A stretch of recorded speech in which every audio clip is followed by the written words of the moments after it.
कड़ाके की सर्दी में एक छोटे से गांव की कहानी है जहां ठंड ने सभी को परेशान कर रखा था।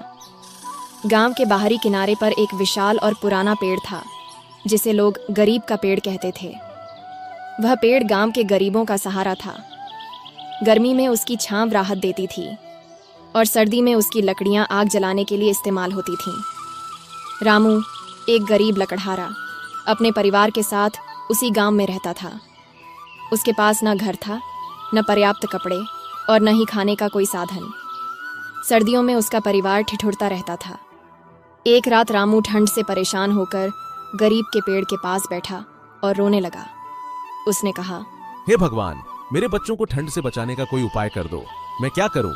अचानक एक धीमी, रहस्यमय आवाज आई। घबराओ मत रामू, मैं तुम्हारी मदद करूंगा। रामू चौंक कर चारों ओर देखने लगा। उसने देखा कि यह आवाज पेड़ से आ रही थी। पेड़ ने कहा, मैं गरीबों की मदद के लिए हूँ। मेरी शाखाओं में से कुछ लकड़ियां ले जाओ और अपने परिवार के लिए आग जलाओ। रामू पहले तो हिचकिचाया, लेकिन जब पेड़ ने जोर देकर कहा तो उसने उसकी शाखाओं से लकड़ियां काट लीं और अपने घर ले गया।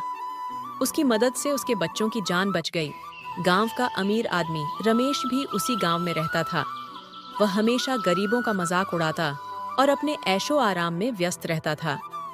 जब रमेश ने देखा कि रामू ने पेड़ की लकड़ियों से अपने परिवार को ठंड से बचा लिया, तो उसने सोचा, अगर यह पेड़ रामू की मदद कर सकता है तो मेरी भी मदद करेगा। मैं इससे अपनी हवेली को गर्म रखने के लिए लकड़ियां लूंगा। रमेश पेड़ के पास गया और उससे कहा, हे पेड़, मैं गांव का सबसे बड़ा आदमी हूं।